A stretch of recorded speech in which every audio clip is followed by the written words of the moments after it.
আসসালামু আলাইকুম। ये देखें আমাদের কোয়েল পাখি,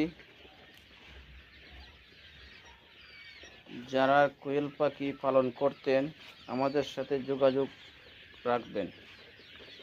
কিভাবে কোয়েল পাখি পালন করা লাগে ये দেখেন আমাদের কাছে এখানে প্রায় ৫,০০০ কোয়েল পাখির মতন আছে। এখানে ৩ দাগের পাখি আছে আমাদের কাছে ডিমও আছে। যারা ডিম বেজের ডিম দরকার আমাদের কাছে পাইবেন।